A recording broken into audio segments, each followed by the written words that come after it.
Welcome back to another episode of your favorite podcast, Crackhead with a Microphone, the only podcast in the world where you hand the crackhead a microphone and you listen to him talk until you wonder if you are the high one. My name is K-Rock Dizzle. Let's get into it.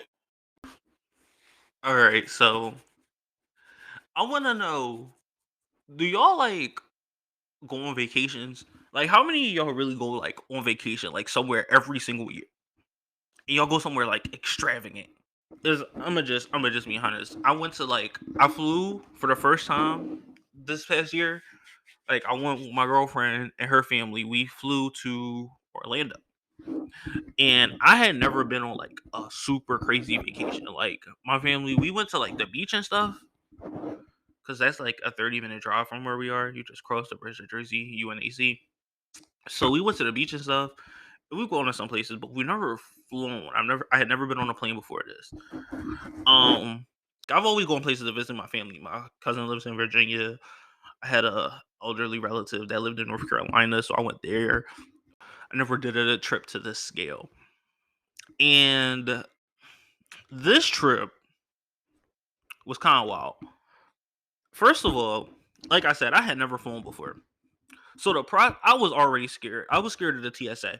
I know y'all going to think that sounds crazy, but I be hearing too many horror stories about the TSA. I don't like that. I don't like my name is Karan. So I'm pretty sure they looked at my name and was like, "Ooh, please don't point me out, bro." And there's so many videos like parody videos, obviously, but videos of just them being mad, aggressive, and angry. And I'm just like, yo, I ain't even do nothing yet. Y'all ain't even give me a chance to mess up. So I was very, very, very, very, very nervous about dealing with TSA. So first, to start off, let me just run through flying in the first day. The first day, our flight was at 6.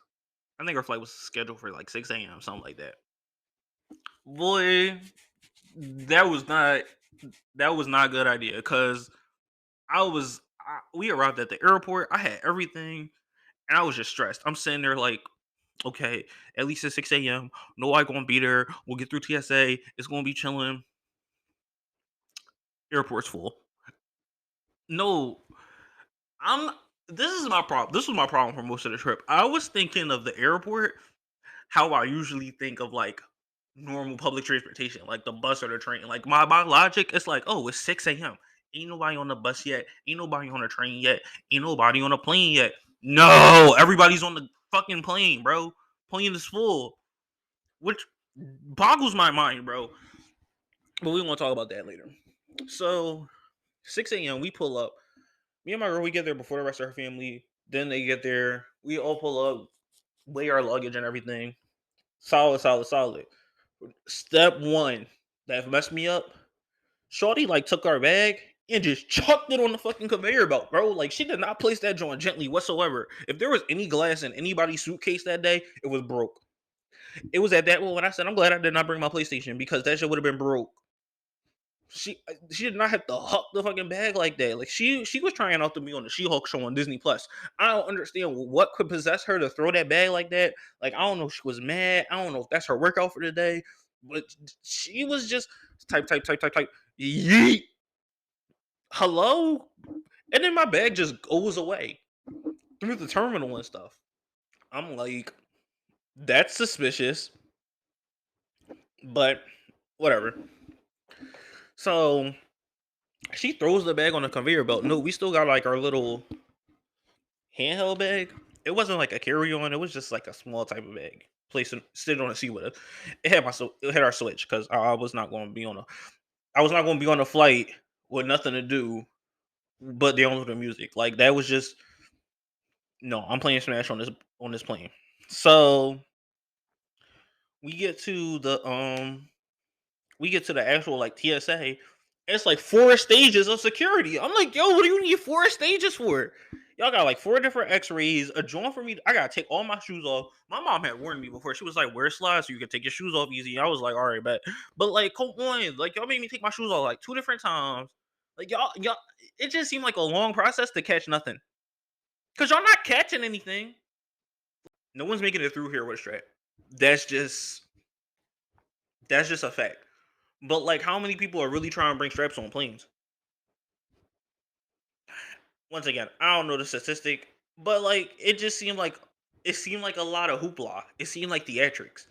Don't make me a part of your play because y'all wanna be playing superhero. That's what I don't like.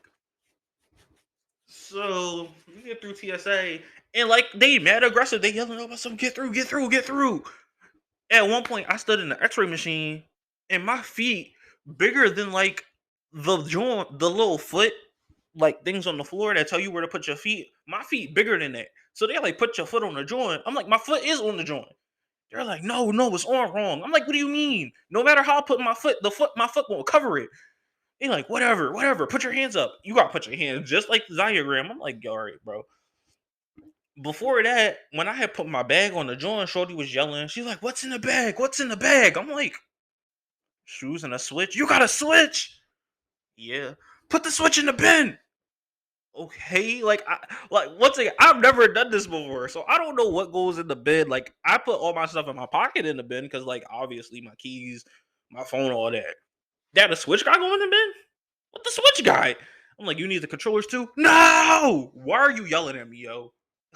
Like, this is the problem that I had with it. Like everybody was yelling for like 10 minutes straight, and you can't smack them. Like I wanted to Will Smith. I promise that's the only Will Smith joke I'm gonna make this whole episode. But I wanted to do her like Will Smith, and I couldn't. I couldn't. So I'm like, all right, all right, all right, all right, whatever. So I get through, I get all my stuff back, and we just waited for the plane. I'm like, we did all of this just so the plane could leave late. No, we got there early. Like our flight was at like 6, so we got there at like 4.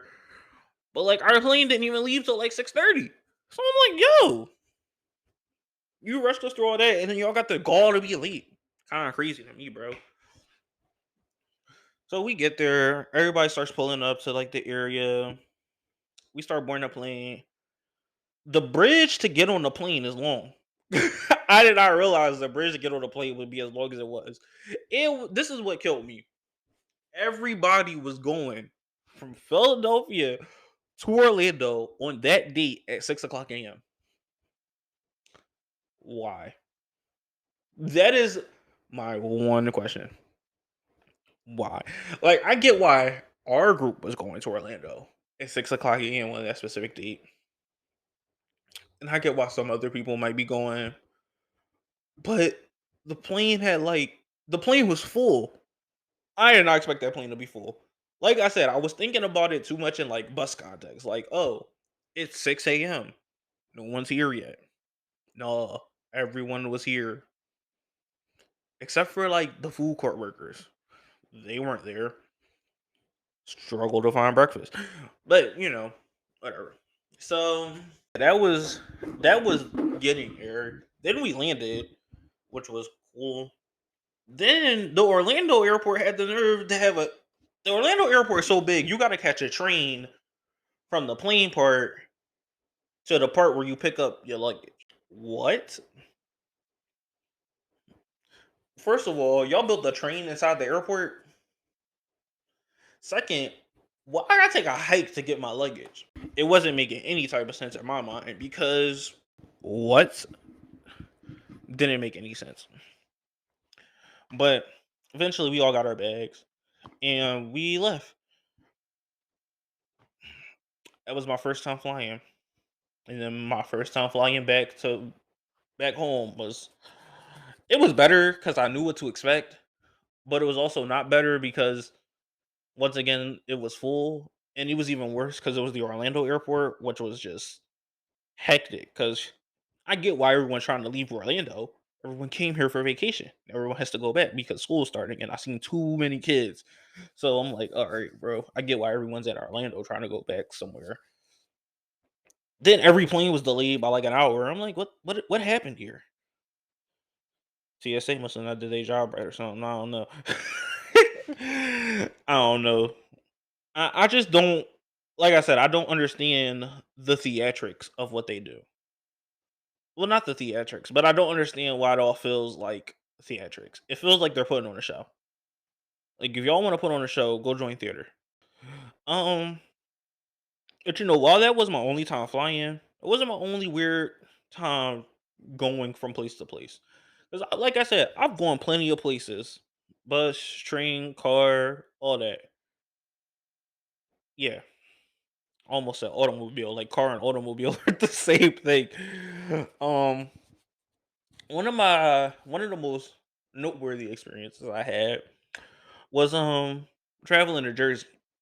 Now I didn't travel to Jersey for like a vacation. What happened was we were going to see AEW Dynamite live. We were going to travel there to see live.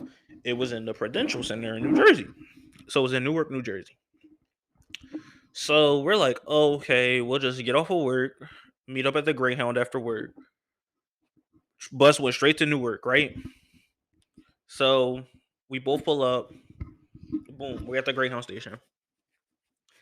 And this is where I officially had beef with Greyhound. I don't think I'll ever catch Greyhound again because our bus was supposed to leave at 5. Our bus wasn't even at the station, and it was like 4:50. So we see one that says he's going to New York City. We're like, what?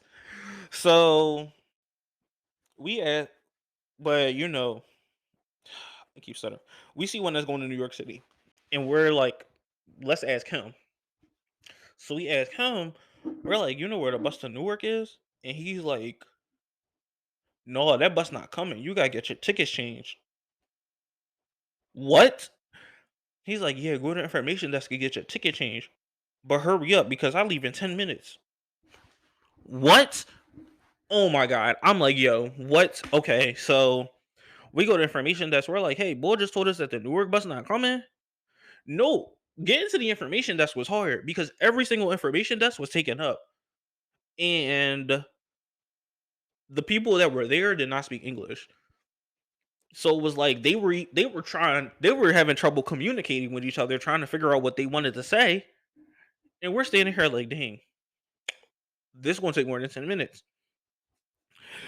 It was a problem. But luckily, because so many people were changing buses and had to go through the New York bus couldn't pull off because so many other buses weren't coming. So other people were coming up talking about some, no, don't leave yet, don't leave yet. And this man's looking angry every single time someone pulls up. I'm like, how are you angry when you know that people wanted to go to Newark? Whatever. So we get to the joint. We're like, hey, we're supposed to go to Newark. What's going on? They're like, oh, we have to put you on a 2-leg trip, all this other stuff. So she prints us out our new tickets. We get on the bus. No, he was trying to pull off whole time. I'm like, you saw us and told us what to do. So why are you trying to pull off without us? It's not even like it's like 4:59 at this point.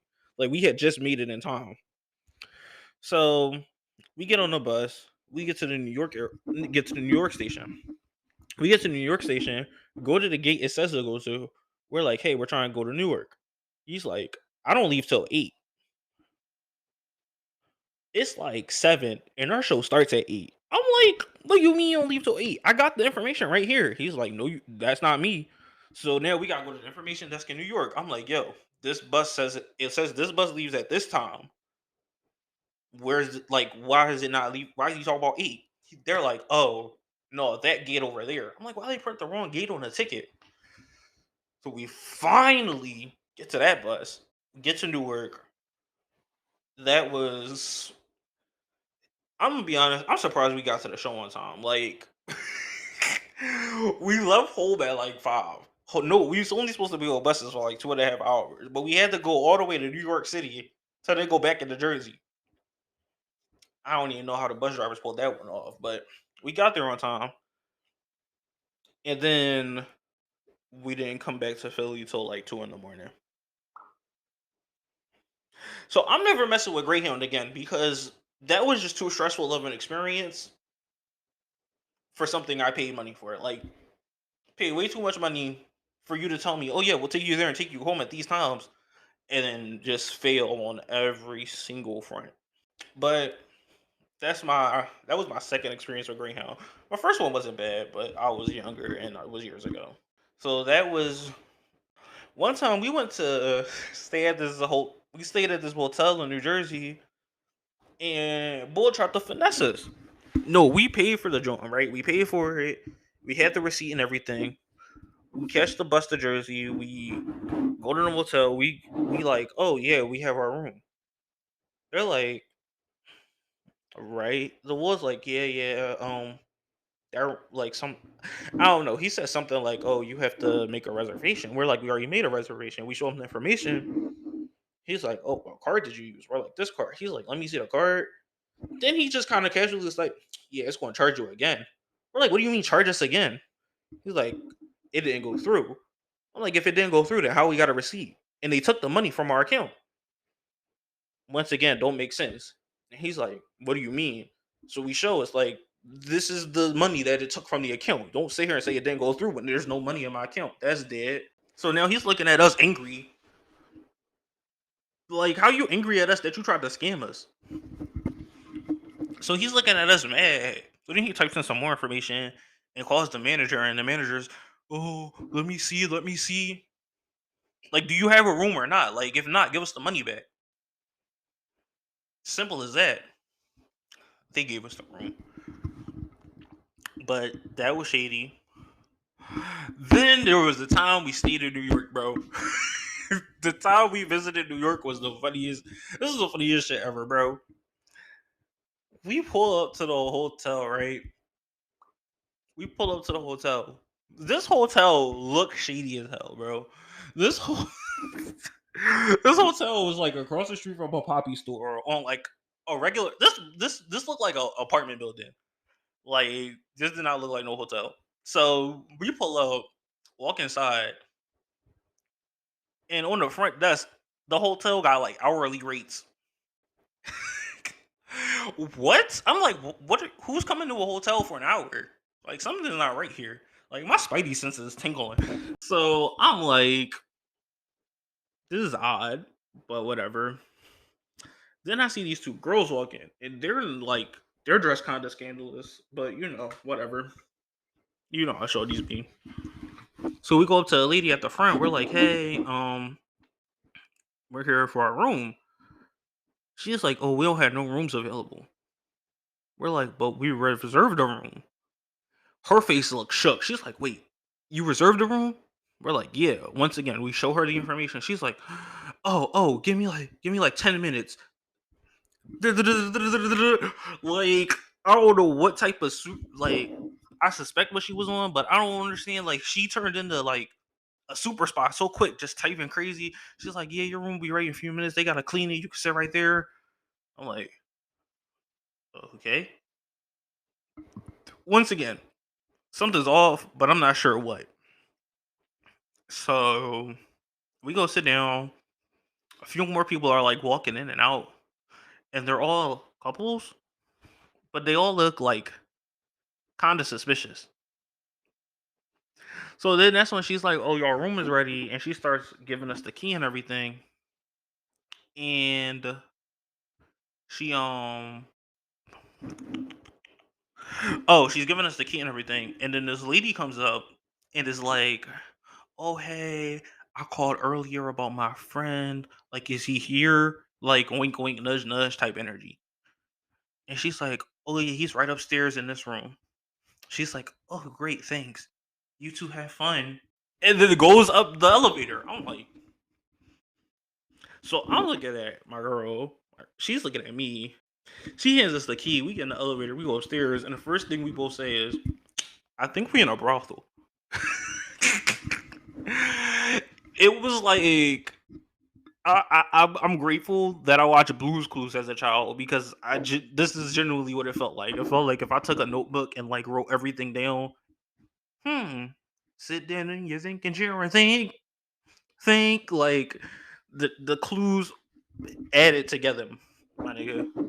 And then I kind of confirmed it when I went in the elevator to go downstairs to pick up our food one time, and this dude was it was just like this regular like business white dude with this black girl, and she was like all up on him, and he was looking like so nervous, like it was very obvious.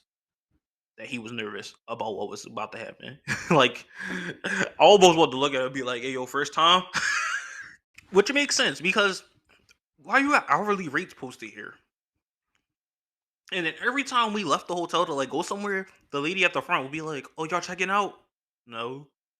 Oh, okay. Yeah, we check out on Monday. Oh, Monday y'all check out. Okay, okay, okay. Like she was just so hyped to get us out of there. Like we intruded on her stuff or something. Like if y'all was gonna be why'd y'all put yourself on hotels.com, bro? Take yourself down if you don't want no guests here. I don't know, man. But yeah, traveling is always an odd experience. And it's like we're going to Miami this summer, and I'm just so. Actually, no, we're not. We're going on a cruise. I've never been on a cruise either, so I don't know how this is about to go. The boat was humongous though, but yeah, I don't know how this is about to go. But I hope it goes well, and if it doesn't, I'll have an update for y'all in July. But yeah, that's the end of this episode. Remember, like it if you liked it. Follow me so you get new podcasts every other Wednesday.